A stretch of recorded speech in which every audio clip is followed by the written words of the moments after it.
Hi, and welcome back to Lisa's Stamp Studio. My project today is a beautiful 3D project, but it's using the most unlikely suite of products. Believe it or not, it's the Country Lane suite in the holiday catalog. I've taken these products and I've put a spin on them with a beautiful metallic finish for your holiday table settings. Use them to hold small gifts or fill them with candy as I have here, and set them on your holiday place setting for a beautiful display. If you're here from YouTube, there'll be a link down the description bar below that navigates you to the pictures and the cutting dimensions plus supplies for today's project. Let's head over to the stamp table and let's get started. Here's a close-up of the project we're going to be creating today. Isn't this beautiful? And like I said, a very unlikely suite of products. I'm going to be using the Country Lane suite from the Stampin' Up! Holiday Catalog. Now, if you don't already have a Stampin' Up! Demonstrator and you are interested in receiving a complimentary copy of the Holiday Catalog and or the annual catalog, just leave me a comment below. I'll be happy to send you one.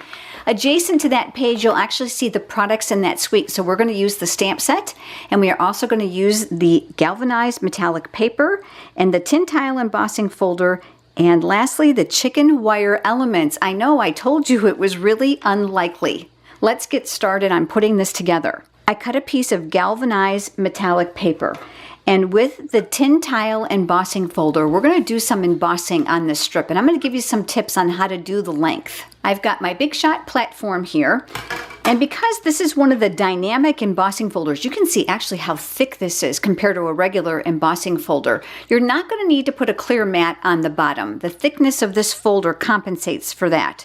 So I'm going to place one end of the metallic paper inside the folder. I'm being careful to make sure that I'm not going past the actual embossed edge here because I don't want it to leave me a blank space.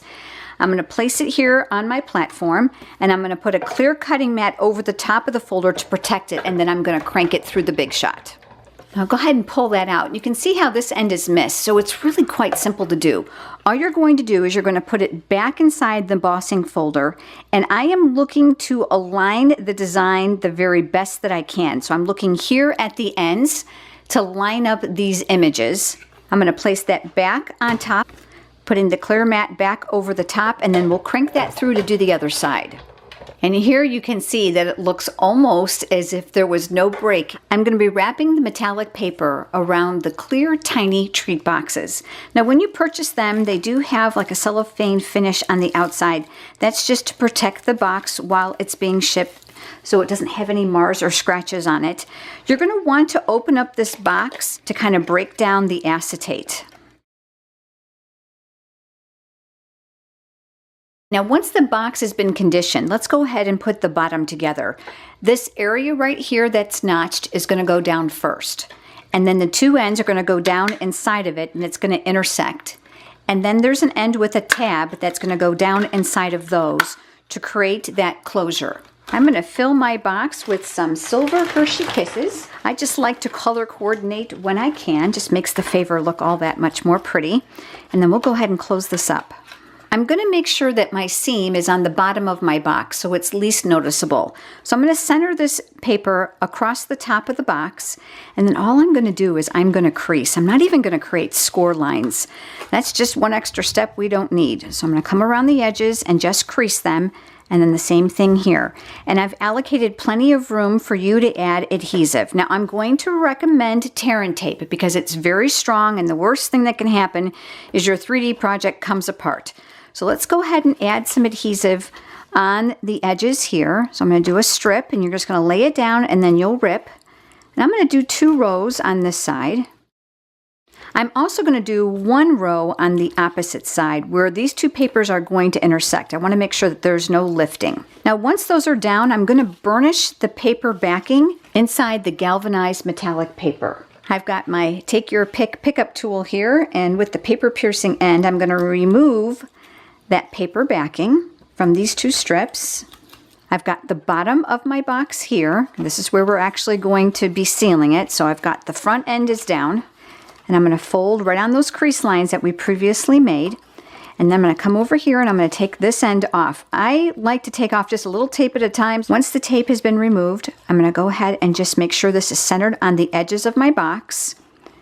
And then I'm going to fold this edge down and fold this one across. I'm pulling it as tautly as I can to make sure we've got a nice wrap on this box. And I press that in place. I then cut a piece of the silver metallic edge ribbon. This ribbon is absolutely beautiful, isn't it?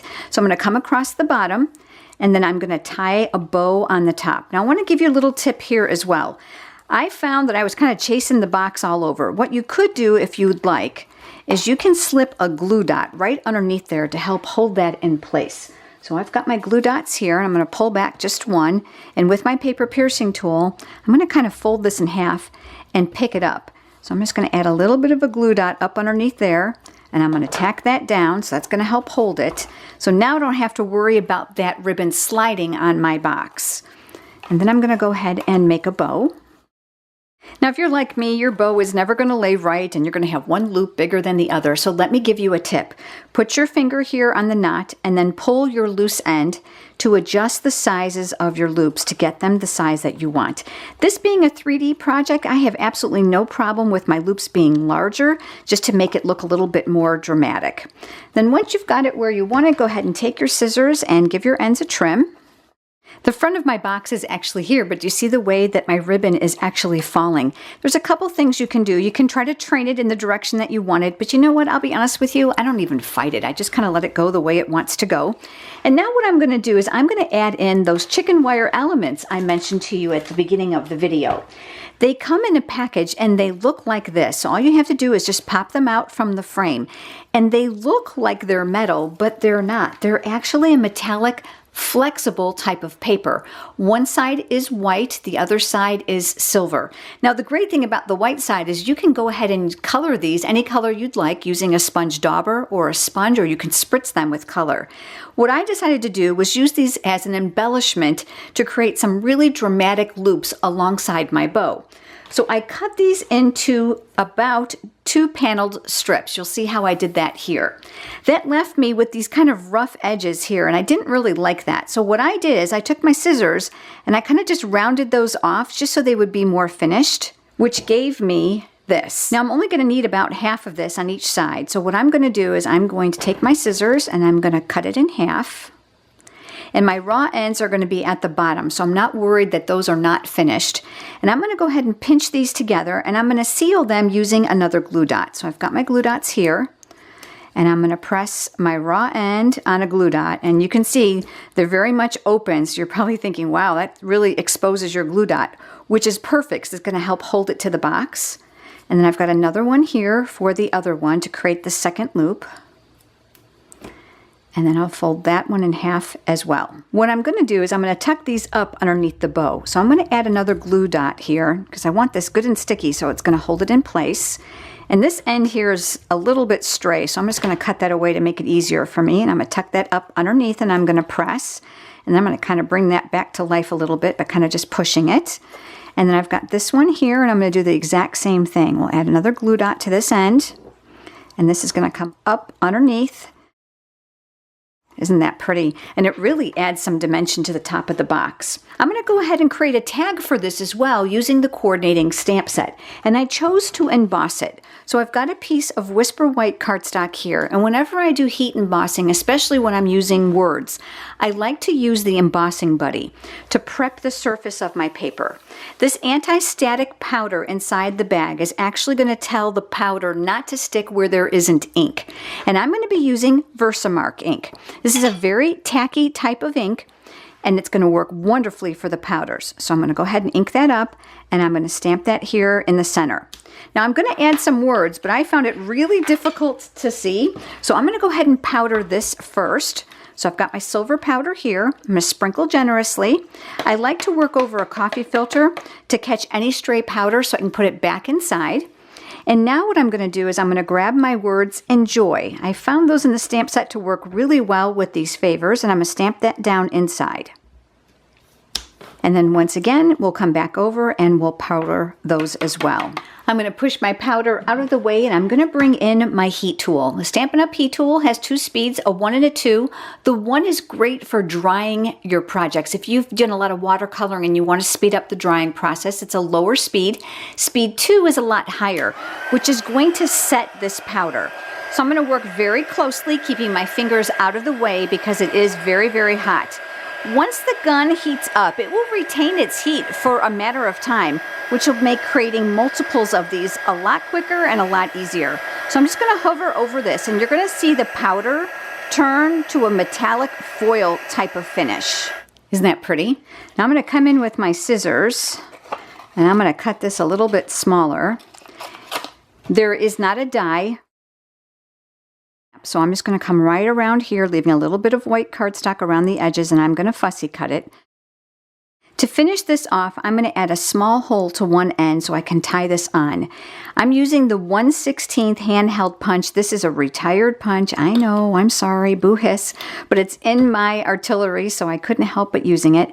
And then we're going to put that baker's twine right through that hole. Now, if you're finding that hole is too small, go back in and make that hole just a little bit bigger to make it easier for yourself. I'm coming back here to my box, and I'm going to come up and around the bow, and I'm going to tie this up underneath it so that most of the string will be hidden. Now, my original box, I actually used the silver and white metallic thread, which was really pretty as well. And this one, I'm just using the regular white. I'm going to go ahead and make that into a knot because I want to make sure that doesn't fall out. And then I'll take my scissors once again, and I'll give that just a short trim so they're not very noticeable, but there we go. We've got our box. Isn't that pretty? And really easy. So just think of all the occasions you can use these for. These would be great for weddings as well as showers. So here's the one we created today. This is the one I created before you joined me. I don't know if you can tell or not, but this one actually has the silver metallic thread running through the baker's twine. Remember, there's a link down in the description bar below navigating you to the pictures and the cutting dimensions for this project. Please give this video a thumbs up if you have enjoyed it, and subscribe. You don't want to miss any of the amazing projects I have coming up. Thanks for joining me. Have a great day.